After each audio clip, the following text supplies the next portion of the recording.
ఖతర్పై Israel దాడితో ఒక్కసారిగా ముస్లిం dominated countries తెరపైకి Islamic నోటును తెచ్చే ప్రయత్నాలు ఉన్నాయి. ఇప్పటికే మీటింగ్ కూడా జరిగింది. అయితే ఇందులో అందరికంటే ఎక్కువ అవసరం పాకిస్తాన్కే ఉన్నట్టు కనిపిస్తోంది. భారత్ను సింగిల్ గా ఫేస్ చేయలేకపోతున్న పాక్ అరబ్ నాటోతో పగటి కలలు కంటోంది. మరి ఇది అయ్యే పనేనా?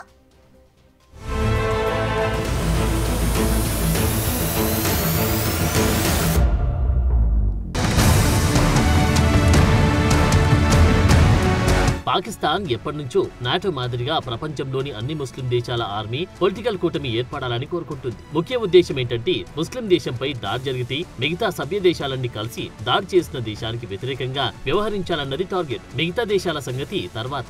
ముఖ్యంగా పాకిస్తాన్ పై భారత్ దాడి చేస్తే మిగతా ముస్లిం దేశాలన్నీ కలిసి భారత్ పై సామూహికంగా చర్యలు తీసుకునే పరిస్థితి రావాలన్నది పాక్ కల. మరి ఇది అయ్యే పనేనా? అసలు ముస్లిం దేశాలు ఒక తాటిపై ఉంటాయా లేదా అన్నది 1 by 1 డీకోడ్ చేద్దాం.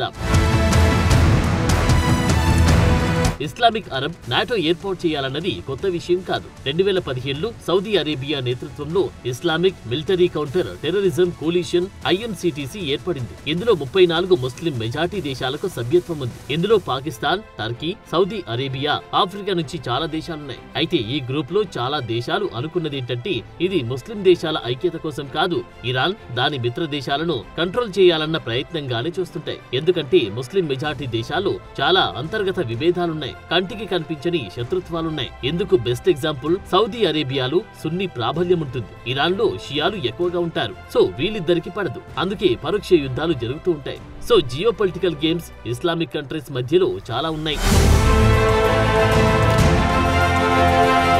అందరి బాధ ఒకటైతే పాకిస్తాన్ బాధ మరొకటి. ఆఫ్ఘనిస్తాన్ లో అమెరికా సైన్యం ఉన్నప్పుడు పాక్ కీలకంగా ఉంది. ఆ తర్వాత దాయాది ఇంపార్టెన్స్ తగ్గింది. సో ఇప్పుడు ఇస్లామిక్ నాటో లేదంటే అరబ్ నాటో అనేది తెరపైకి వస్తే అందులో కీ రోల్ పోషించాలని తహతహలాడుతుంది. ఇందులో చేరి కాశ్మీర్ అంశాన్ని అంతర్జాతీయంగా తీసుకెళ్లడం, కొత్త కూటమిలో దీన్ని చర్చకు పెట్టి వారి మద్దతుతో భారత్ పై ఒత్తిడి తేవాలనుకోవడం, ఇలాంటి స్ట్రాటజీస్ కనిపిస్తున్నాయి. వీటికి తోడు ఆర్థిక సంక్షోభంలో ఉన్న పాక్ ఇస్లామిక్ కూటమి పేరుతో ఆయిల్ సబ్సిడీస్ పొందడం, విదేశీ పెట్టుబడులు తెచ్చుకోవడం, ఆర్థిక సాయం పొందవచ్చని ఆశ కూడా ఉంది.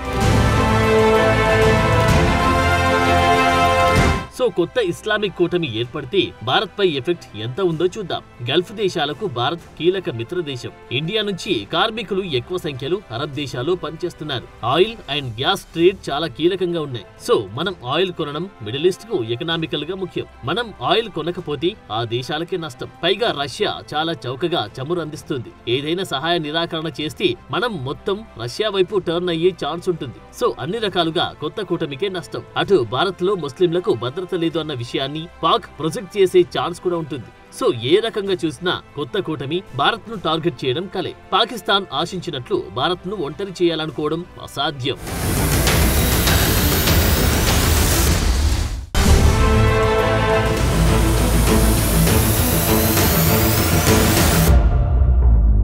మీపై కూడా అటాక్ జరగచ్చు, అందుకే అలర్ట్ అవుదాం, కలుద్దాం, తిరుగుబడదాం. ఇలాంటి డైలాగ్లతో పాకిస్తాన్ రెచ్చగొట్టే ప్రయత్నాలు ఉంది. మరి ఇస్లామిక్ దేశాలు ఒక్కతాటిపై ఉండే ఛాన్స్ ఎంత? ఏ దేశాల మధ్య ఎలాంటి గొడవలున్నాయి?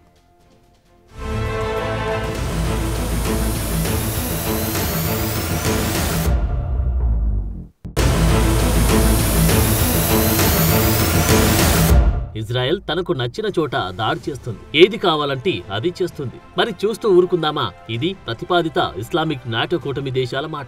ఇది బయటకు బాగానే ఉన్న ఇరాన్ కొన్ని నెలల క్రితమే ఖతార్ పై తన సొంత క్షిపణులతో అటాక్ చేసింది. అణ్వాయుధాలు కలిగి ఉన్న ఏకైక ముస్లిం దేశమైన పాకిస్తాన్ ఇజ్రాయెల్ ను కంట్రోల్ చేయడం, రివర్స్ అటాకింగ్ వ్యూహాలను రెడీ చేయడానికి టాస్క్ ఫోర్స్ కోసం పిలుపునిచ్చింది. తాజాగా ఖతార్ పై ఇజ్రాయెల్ దాడితో ముస్లిం దేశాలు ఒకే లైన్ పై ఉండాలన్న ఆలోచన దిశగా అడుగులు వేస్తున్నాయి. ఇటీవలే 57 ముస్లిం దేశాలు ఖతర్ దోహాలో సమావేశమయ్యాయి. అందులో 22 అరబ్ దేశాలు కూడా ఉన్నాయి. ఏ ఒక్క ముస్లిం దేశంపై దాడి చేసినా అది తమ అందరిపై దాడి చేసినట్లేనని మూకుమ్మడిగా జవాబుంటుందని చెప్పాయి. అయితే ఇది మాటల్లో చెప్పినంత ఈజీ కాదు. ఇక్కడ ఇంటర్నల్ ఇష్యూస్ చాలా ఉన్నాయి. ముస్లిం ప్రపంచంలో సున్నీ షియా గ్యాప్ ఉంది, ఆధిపత్య పోరాటాలున్నాయి. సౌదీ, UAE, పాక్ ఇలాంటివి సున్నీలు ఎక్కువగా ఉన్న దేశాలైతే ఇరాన్, ఇరాక్, సిరియా, లెబనాన్, షియా గ్రూప్ డామినెంట్ గా ఉన్నాయి. ఈ రెండు గ్రూపులు కలిసే ఛాన్స్ తక్కువ. కలిసిన ఇంటర్నల్ గా జియోపొలిటికల్ రైవర్లీ ఉండనే ఉంటుంది. టర్కీ, సౌదీ మధ్య పోటీ, ఖతర్, సౌదీ మధ్య వైరుధ్యం, ఇలాంటివి చాలా ఉన్నాయి. వీటికి తోడు కొన్ని ముస్లిం దేశాలు అమెరికా వైపు, మరికొన్ని పాక్, ఇరాన్ వంటివి చైనా వైపు ఉన్నాయి, మరికొన్ని రష్యా వంటి దేశాల వైపు ఉన్నాయి. ఇన్ని వైరుధ్యాల మధ్య యూనిటీ సాధ్యమా?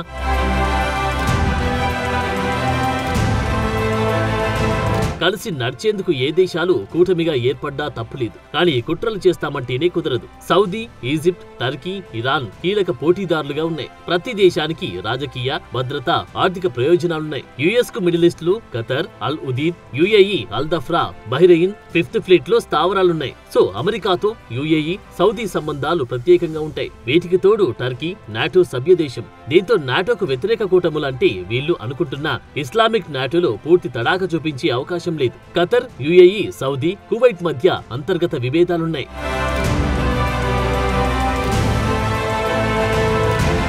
ఇస్లామిక్ నాటో ఇప్పుడిప్పుడే ఓ షేప్ తీసుకుంటుంది. ఒకవేళ కూటమిగా ఏర్పడితే నాటో తరహా ఉగ్రవాద నిరోధక కార్యకలాపాలు నిర్వహిస్తాయి. తమ సైన్యాలను ఒకదానితో ఒకటి ఆధునీకరించుకుంటారు. రక్షణ భాగస్వామ్యం ఏర్పడుతుంది. నిఘా సమాచారాన్ని పంచుకుంటారు. ఇస్లామిక్ యూనిటీని ప్రోత్సహించడం లక్ష్యంగా అడుగులు వేసే అవకాశం ఉంటుంది. నిజానికి ఇస్లామిక్ నాటో కొత్త ఆలోచన కాదు. ఇది యెమెన్ యుద్ధ సమయంలో తెరపైకి వచ్చింది. ఐఎస్ఐఎస్ ఆవిర్భావ సమయంలో ఇది తిరిగి వినిపించింది. కానీ ప్రతిసారి అపనమ్మకం, గ్రూప్ వార్, వేర్వేరు ప్రాధాన్యతలతో సైలెంట్ అయింది.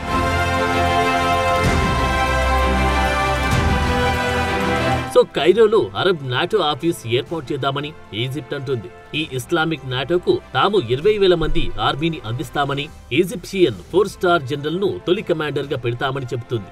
రెగ్యులర్ గా లీడర్షిప్ ను మారుస్తూ ఉండాలని, త్రివిధ దళాలతో పాటు కమాండో యూనిట్లు, ఆర్మీ ట్రైనింగ్లు ఇవ్వాలని అంటుంది.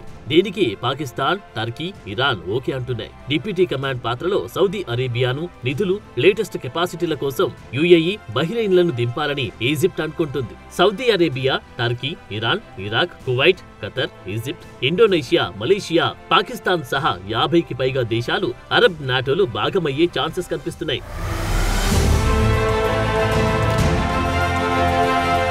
కొన్ని దశాబ్దాలుగా ముస్లిం దేశాలు ఎన్నోసార్లు పాలస్తీనాపై దాడిని ఖండించాయి. అయితే ఇజ్రాయెల్ ను నిలువరించలేకపోయాయి. కారణం, ఈ దేశాలకు అమెరికాతో దోస్తీ ఉంది. అమెరికాకు ఇజ్రాయెల్ తో ఫెవికల్ బంధం ఉంది. ఖతర్ పై దాడి జరిగిన తర్వాతే వారిలో కొత్త కదలిక వచ్చినట్లు కనిపిస్తోంది. ముస్లిం దేశాల అతిపెద్ద వీక్నెస్ ఏంటంటే వారి దగ్గర ఆర్మీ బలం లేకపోవడం కాదు, అంతర్గత విభేదాలే. పాలస్తీనా సమస్యకు తామే పరిష్కారం చూపామన్న పేరు కోసం వాకులాడుతున్నాయి. ఖతర్, యుఏఈ వంటి గల్ఫ్ దేశాలు యుఎస్ ప్రధాన ఆయుధ కొనుగోలుదారులు. 2020-24 మధ్య అమెరికా నుంచి ఆయుధాలు కొన్న దేశాల్లో ఖతర్ 3వ స్థానంలో నిలిచింది. అంటే ఎక్కడి లెక్కలు అక్కడే అన్నట్లు ఉన్నాయి. అంటే సీన్ మారుతుందా లేకపోతే మళ్లీ చల్లారిపోతుందా అన్నది చూడాలి. నిజానికి ప్రపంచంలో ఏ కూటమి ఏర్పడుతున్నా అందులో అమెరికా, చైనా తలదూరుస్తుంటాయి. ఇప్పుడు ఈ ఇస్లామిక్ నాటోలో ఆరంభానికి ముందే ఏం జరుగుతుందో చూడాలి.